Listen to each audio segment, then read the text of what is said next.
Welcome back to the second episode of Get Smart with Saurabh. Today I have the absolute pleasure of meeting the legend himself, the OG of real estate pre-construction, Dhanji from RAD Marketing. He sold many projects for the top developers in the world.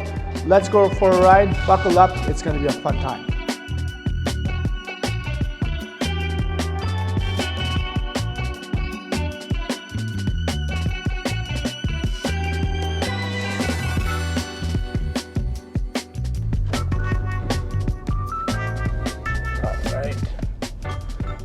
So Riz, thanks for the time today. I've been really looking forward to meeting you, talking to you about what we do best, real estate. Yeah. And it's going to be a hell of a journey from here to King Toronto. I just want to let you know, Saurabh, that one thing I don't do is I don't do karaoke. So if you're asking me to do carpool karaoke, I just don't do that. But anything real estate related, I'm there for it. I guess I'll have to put that mic away then.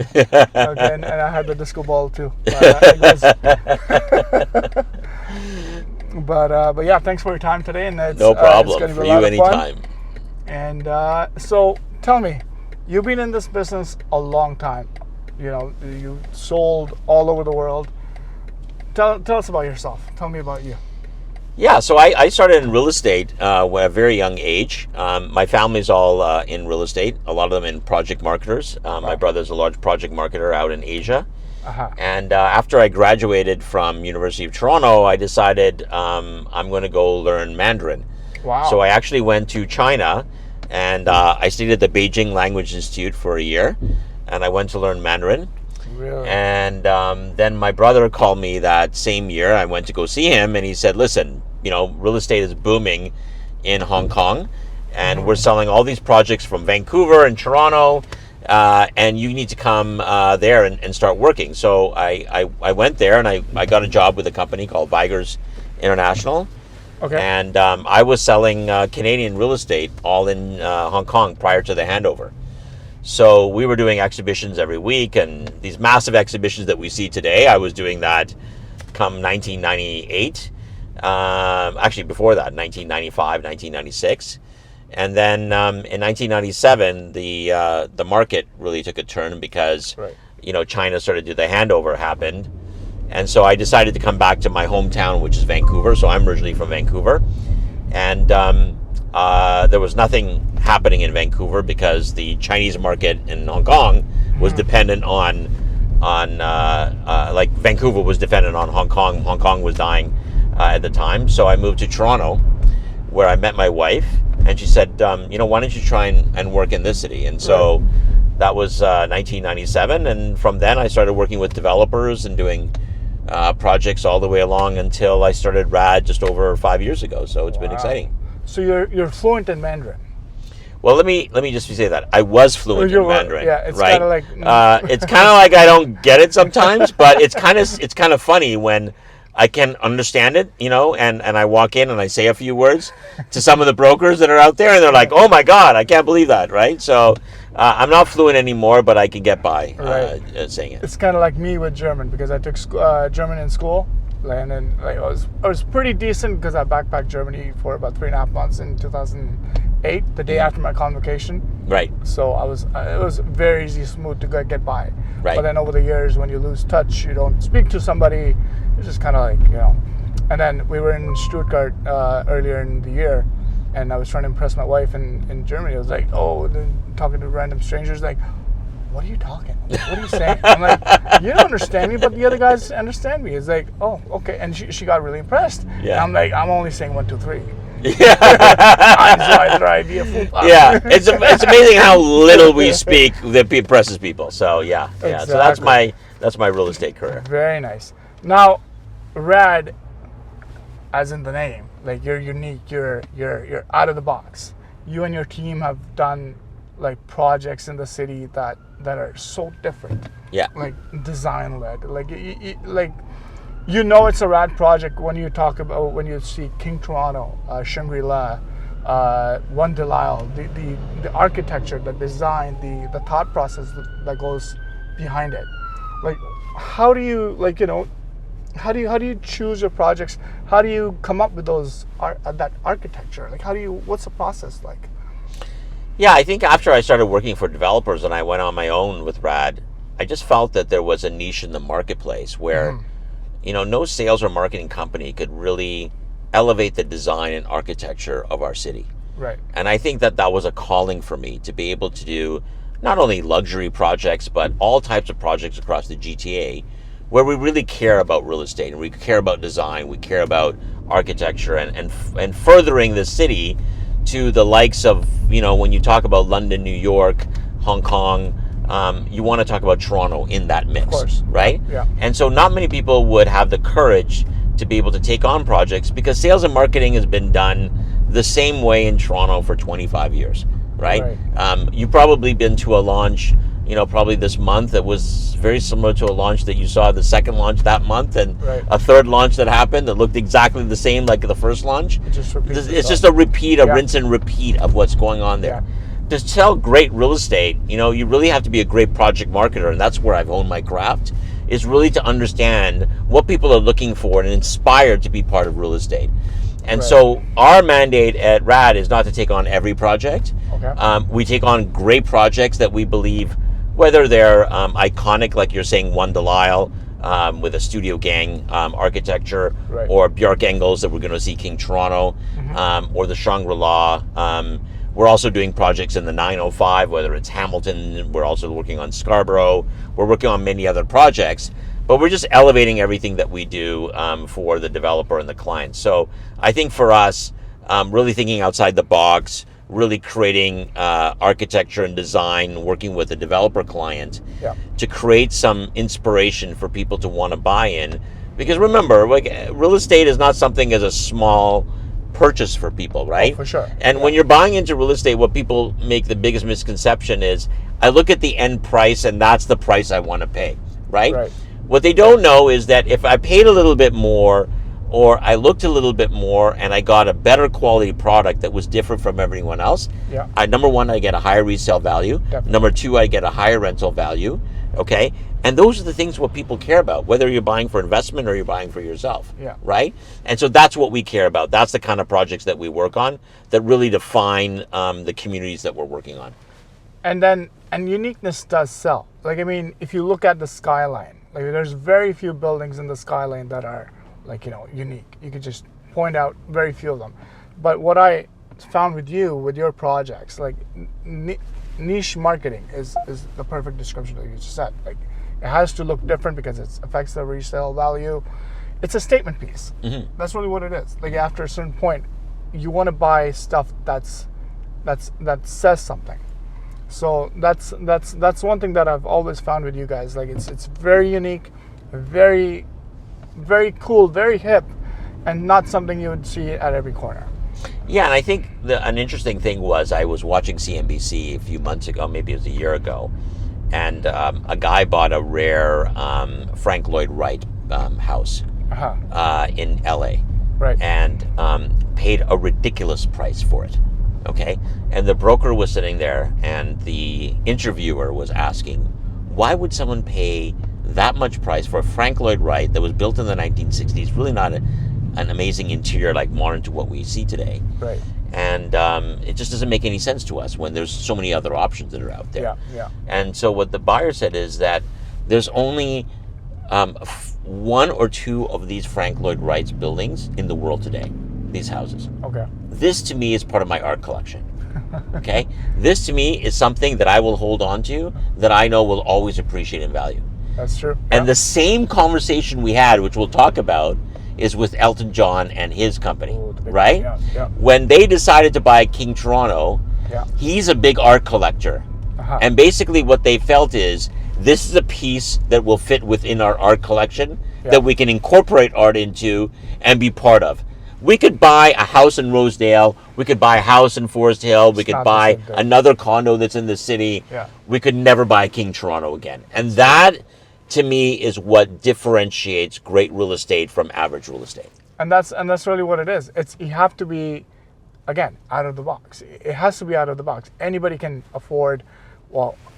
buy a box in the sky. but you have to look at a lot of other things like amenities, architecture. I mean, it's just, you have to be able to go drive down the road and be like, that's where I live, that's where I invested, that's where like I put my money in. And that kind of creates, like I said, a statement piece. It's like I own a unique architecture, a unique investment opportunity, and it's gonna go up down the road. It's gonna appreciate a lot more than the regular looking condos out there that's there.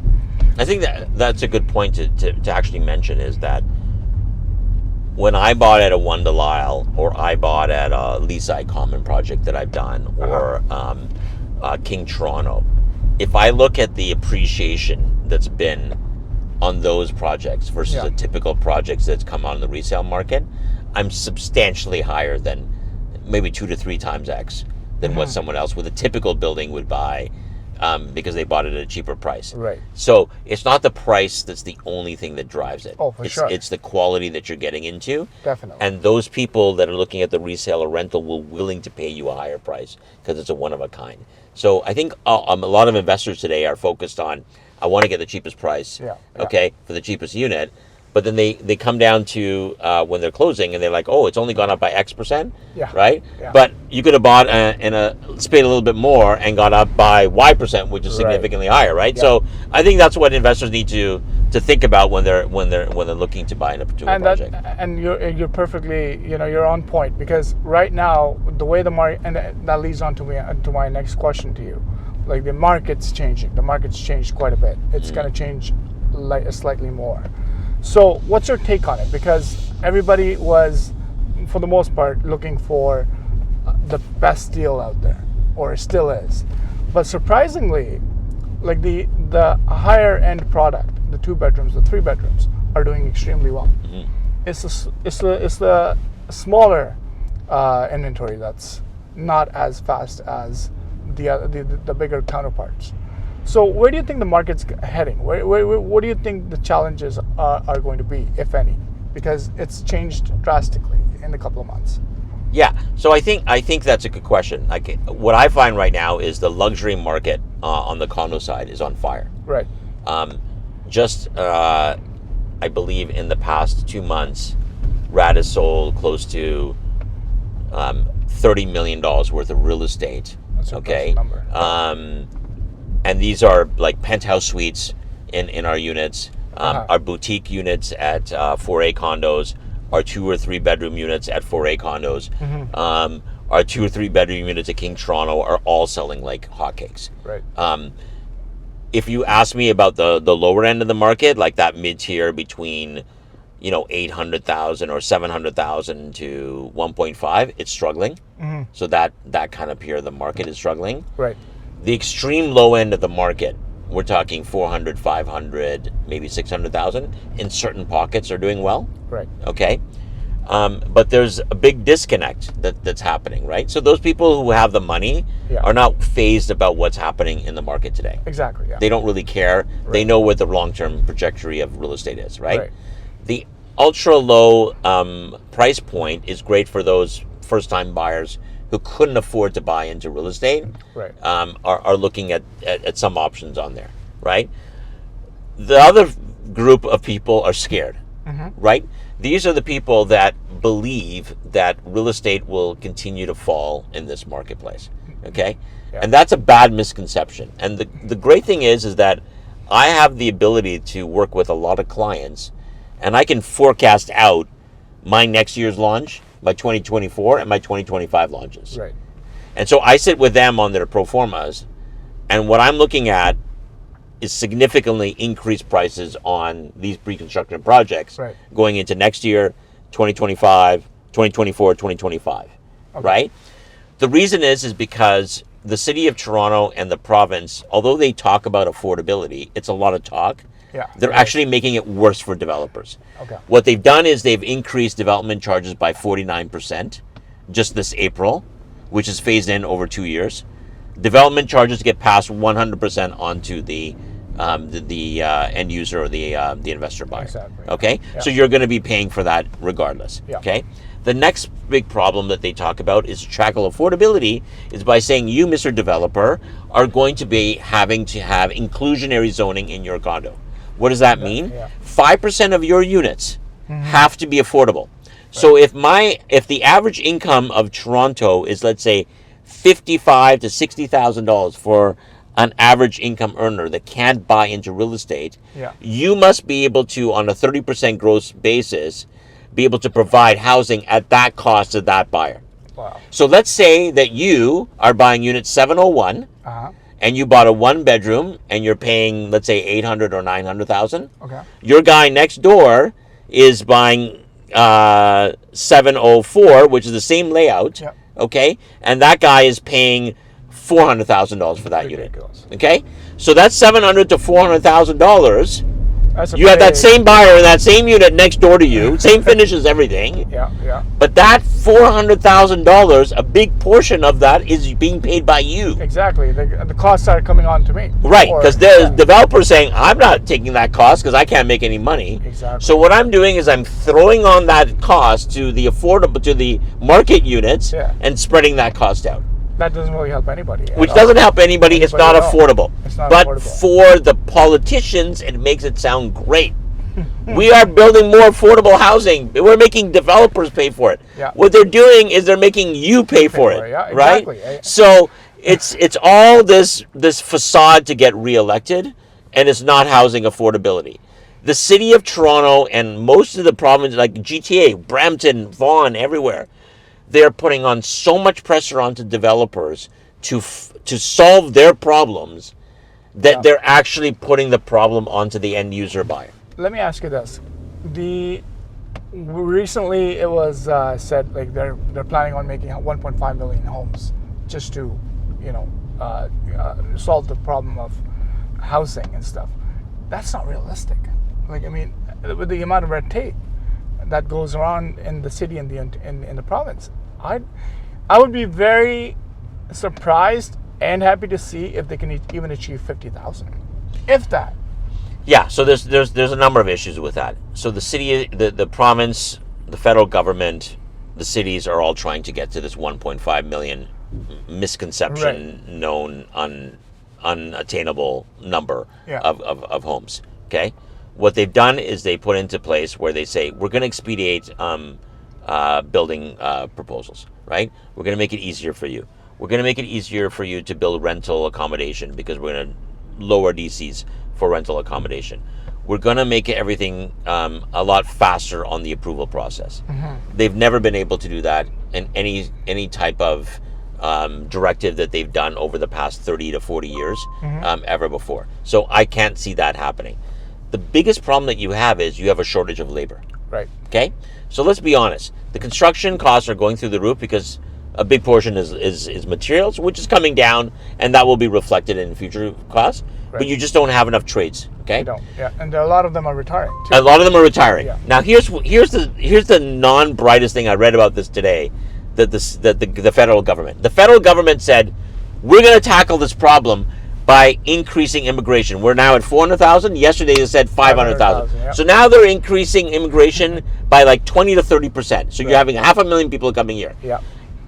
The problem is, out of those 500,000 people, they haven't figured out how many of those are going to be in the trade industry. Right. They're looking at professionals, which is great for the real estate market. Great. We're going to have more doctors. We're going to have more nurses. We're going to have more in the IT sector. We're going to have more professional sector. We're going to have everything, all those people that we need. Yeah. They haven't figured out how are we going to get more trades here. So you can invite as many people as you want in the city, but you can't build enough. So you'll never have a time where your construction will meet that demand to ever meet that 1.5 million. It is a political conversation that everyone's having that will never be attainable.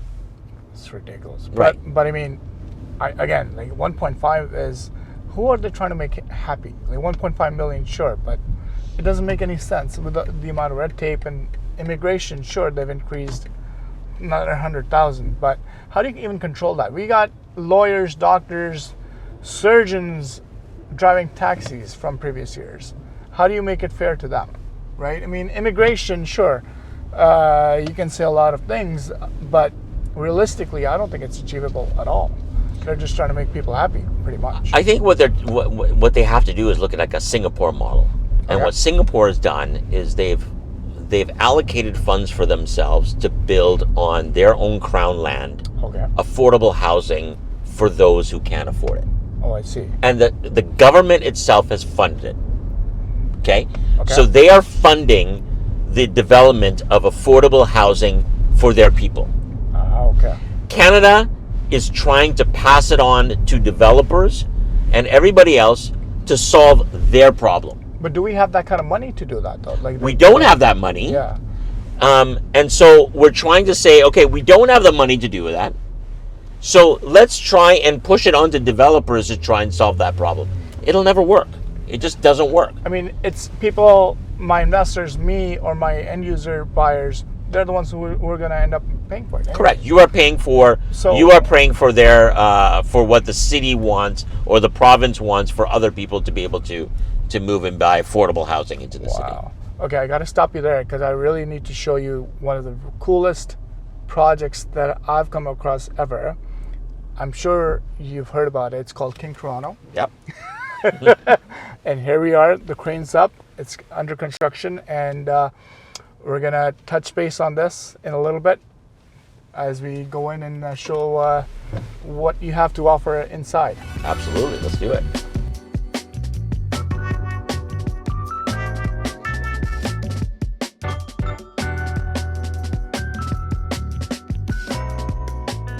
So this is why I'm really excited about King Toronto. This is one of the only projects in the city of Toronto where you can have 600 feet of frontage on King Street West. Wow. Okay. So Allied and West Bank took approximately 10 years to accumulate this site. Really? So think about that. Wow. It took them another 5 years to actually get this project approved for what you'll see shortly in the sales office. Right. And now it's under construction and it's going to be completed in about 2 years, and you're going to see how this is going to change the whole landscape of not only King Street West, but all of Toronto when it's completed. Right. And you look at the architecture just by the rendering over there. Like it's the uniqueness again. Like I think the word of the day is uniqueness. I think. Right. Because you look at the renderings, you don't see any of that around, and that's a niche. You know, there's a reason why Elton John bought this. Right. So this is fantastic, and there's a heritage factor to the building. Yeah. as So well. all this heritage you can see is being braced. Right. Right now, these were all the heritage buildings that were done in the 1800s. Okay. The city wanted them to be retained. So all of these are being braced. You can see also on the back section here. Okay. This will be the office section where West Bank will actually have their office in here. Okay. And all the base of it will all be retail. So you'll be some stunning retail that will coming out of this project. Amazing. And it'll wrap the entire site. So on the south side, where there's a park, there'll also be retail. And in the central courtyard, there'll be retail. So altogether, buyers of this building in all of King West and all of Toronto will be coming here because this will be attraction for people to live, work, and play. Gorgeous. Let's go take a look at the. Let's go take a look at it. Wow, look at the. Okay, artwork. so this is interesting. There's an artist called Doug Copeland. Okay. Okay, he's one of the world famous Canadian artists. So if you went to Vancouver and you saw the Olympics there, Okay. he did a very iconic piece for around the world. It's called the Orca. Okay. So right in the center of the plaza on the waterfront, he did this Orca. Uh-huh. And so he's a very eccentric artist, but he does a lot of work with West Bank and with countries around the world. I see. And so West Bank collected his collection, asked him to provide his collection Really? down to Toronto to do this emoji gallery. So Interesting. you see the outside is the catalyst on the hoarding, which is the emoji theme. Okay. And so in here is called what we call the emoji gallery. This is some of his best pieces of art that Wow. he's got that's worth a substantial amount of money. I'm sure. That he's got from his own collection. So let me give you an example of this. I would love to have that in my office, actually. This is the hood of like a 1970s Mustang. Okay. Okay, that he's designed out. and it's actually showcased in some other art galleries around the world. So he's been famous. He's been collecting these hoods and making them as special pieces of art that you can showcase all around. So all this gallery is to showcase a little bit about what art is about, and it's a very important part of what Westbank does. And so I'll show you in the building at King Toronto how the art is going to play an important part of what the city will see and what residents will see. Sure. So let's go up. I'm going to take you upstairs. Okay.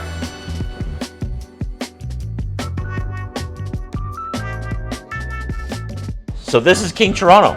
Beautiful. Okay? Look at that. So one of the special things about this project is that this is 4 mountains that are elevating out of King Street West. Okay. This was the 600 feet of frontage that I mentioned to you. This was the heritage building that they were bracing. Right. This was the one at the edge. So one thing that's really important is that the city wanted 4 mid-rise towers to be in this site. And Westbank said, we refuse. So we wanted to hire the top architect in the world, Bjarke Engels, who's responsible for two World Trade Center in New York, Google's headquarters in Mountain View, California. Right. He's building cities around the world, the most sustainable cities for Tokyo, for Toyota, for the Chinese government, as well as in Dubai. Like he's the most important architect in the world, and they hired him to create this sustainable type of building that nothing you could see it around the world, right? There's no bad view. If you're looking at it, this is all greenery. It's kind of like you're in a rainforest. Yeah, so the one thing that's unique about King is that you can be living in this unit and that layout is completely different. Right. Or that layout that's on top of you is completely different. There's 430 units in this building. There's 429 different floor plans. Wow. So you can't say when a resale market, well, I want this unit, the same one, that doesn't exist. Yeah. You have the only unit of its kind in this building. Wow. And that's what really excited Elton. Right. So for your example, Elton bought in the West Mountain, Okay. and he bought the treehouse, which I'll show you. That's this unit right here. So this is his unit. Is that a duplex? It's a two-story unit wow, okay. sitting on the top of the mountain. Look at that. Okay, so on top of the South Mountain. Okay. It's roughly 2,800 square feet. It's got a gold spiral staircase that goes up. Okay. It's got a tree that's in the center of the living room. Wow. Okay. That's growing out of the center of the living room. Right there. Okay. So you can see that right there. Yeah, yeah. He's wanted an area for his piano and all that, so that's being captured in here as well. Okay. And then he's got 4 terraces on here. Okay. He's got one with a jacuzzi on the outside. On his own master bedroom, he's got a jacuzzi as well on the outside for himself. Very nice. And he's got amazing views overlooking the city. But because you're hanging above on the top here, no one will know who you are. Yeah, exactly. Right? Like you literally, it's not like I can see into your suite or anything. It's just one of a kind unit. So this is what really drew him to this project and the uniqueness of it. That's and fantastic. so that's really fantastic for the city. Obviously, it's fantastic for people who are buying in King Toronto who are now like, wow, if Elton John is bought into King, this is going to be something special, right? And so we're seeing a lot more buyers. And this is not only one person that's buying. There's people from all around the world that are buying in our city because they start to see it elevated like what we're seeing in major cities around the world. And that's the exciting part that we should be proud of as Torontonians. You need to buy real estate because you want to be part of this. It's the greatest wealth building tool ever. All people who made money did not make money on stocks or anything else. They are wealth builders in real estate. And that's what I try and tell people. The best time to buy real estate, we always say, was last week. Last Right? year. Last year, 5 years ago. Best time to buy real estate is today. And that's, you just can't find these kinds of projects again. And what I tell my clients is land is not something you manufacture. We can't put sand in the water, make islands out of it. We don't have that infrastructure. So right now is the right time. If you buy it now, you're probably going to get occupancy 3, 4, 5 years from now. Like the market's going to change. The market changes. The market changes every year, every 2 years. So you got no property tax, no mortgage, no dealing with a tenant right away if you're renting it out. So a statement piece like this, if you're in the market to buy, you can definitely buy something very unique, and you don't have to, you don't have to think about it for the next 4 or 5 years. Yeah. So, and the other, why not? And the other thing is, like, for our project here, we have B&B Italia Furniture, which Sarah Nakamura, who is in charge of here. So this B&B Italia Furniture that she's sitting on is included as part of your studio or your 1-bedroom or your 1+10. Right. So you can get that fully furnished. Now, think about how many people are coming to work in King West today. King West today is the tech capital of Canada. Yeah. Okay? Shopify has 400,000 square feet here. Google's headquarters is here. Uber's headquarters is here. You've got tech companies from all around the world, Microsoft, all of them setting up shop in King West. Why? The best talent want to be close to King West because you can go to restaurants, you go to cafes. They don't want to be in any other location. If they're coming from different parts and they want to be here, they want to be in this people. And the notion of working from home is temporary. Like, that's what I always say. Like, I cannot sit at home, sell real estate. I have to be out and about, meeting developers, meeting my clients. And that's just one piece of the puzzle. Like, people who are doing jobs. Like, it's impossible to stay at home and work. Eventually, time will come, and it has come to a certain extent, where you have to come back to work. And like, downtown is one of those places where you cannot go wrong. Jobs are always going to be there, hospitals, banks, all the headquarters. Like, downtown is something you can never go wrong with. We're still far cheaper than, I think, Shanghai, and you're the guy from Asia. Like, you know you're Asia. Right. Like Singapore, Hong Kong, like, we're nowhere close, price-wise. Yeah, and I think that's an important element, that there is what you're talking about, the city coming back. Yeah. It's absolutely insane. Like, this weekend, I tried to go out. It was on Halloween. Right. It took me, and I live close to downtown, and it took me almost an hour and a half to get home. Okay. The traffic is there. The people are there. People are mandating people come back to work at least 3 days a week. Some people are asking them 4 days a week, right? You're starting to see the city cores getting really busy. Very busy, yeah. You can see also in our census data, when we look at the 500,000, that doesn't include the amount of students that are coming into Canada. And they don't count that as Kensington. That's a huge number. That's 200,000 people and kids a year that are coming here. And they got to stay. And they got somewhere to stay, right? So if you look at that, that's really 700,000 people that are coming in every single year, touring, just going to the universities and including that, right? The demand for rentals in the city are off the charts. And all the economists are seeing that they don't see this slowing down because no one's building purpose-built rental. Yeah. The only rental accommodation that's being built today is the individual investor. If there was no individual investor today, there will be no rentals in this market. Crazy. Right? That's how important the individual investor is to the rental market and the health of the overall rental market and the economy here. Now, you live in a house. Correct. Right now. You're moving to a condo. Yes. I did the mistake of moving from a condo to a house. Right. Tell me about the condo life. What are you looking forward to? Like, obviously, you've sold all these developments all around the world. What's so special about a condo life? Yeah, I'm moving to my project One Delisle, which is very close to where I live. Okay. My wife and I talked about it. Our daughter's leaving home. We have like a 4,000 square foot house. It's hard to maintain. Right. Then you have to do all your snow shoveling, all the maintenance work that's involved. Cut the grass as well. Yeah, I'm not cutting the grass. I'm hiring someone, but it's adding up. Right? Yeah. It's a lot of work, and you know what? We want to be able to travel to down south or whatever. Right. We don't want to be worried about talking to our neighbors and so on and so forth. We want to be able to just lock up and go. That sense of security. And I don't get the amenities in my house. Yeah. So I want a great pool. Yep. I want to have a great amenity space. Right. I want to be able to have libraries, co-working spaces, all that kind of stuff. I don't have that where I am. Yeah.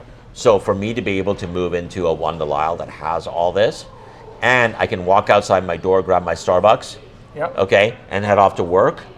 Convenience. It's convenience, right? I can. My grocery shopping is right there. Like, everything is next to me. I don't have to drive, park, find parking, do all that. You don't have to shovel the snow. You don't have to clean the car in a snowstorm. Right. Just go to the garage. It's all melted down. Right. And you know, it took a while for my wife to get into that, Yeah, but yeah. now she's like, I agree. Like, I don't want. She's like, I'm sick of it, all this, right? Yeah. So I think that's the importance of a lot of people why they're buying larger condos Yeah. is because they want to be. They can see themselves moving into that, and I think that's an important element. We were right by the water at Parkland Lakeshore. Till this day, my wife's like, I would move back in a heartbeat. You get the house, she gets a bigger house, still want to go back to the condo. Yeah, it's yeah. just a lifestyle. It's just like a lifestyle. The lifestyle's less great. work, it's a lot more convenient. Yeah. Beautiful. Yeah, so I think it's a great thing for our future, and I have very strong. I think we have a very strong future in Toronto real With the estate. amount of people, they have to stay. With the amount of people, with the way things are going, the way Canada is going, it's becoming a safe haven around the world. Right. Politics are a problem around the world. Of course. We're going to see more people coming to Canada, and a majority of them coming into the GTA. You cannot go wrong by buying real estate. Definitely. Riz, I couldn't have said all what you said, all the gems that you provided better myself.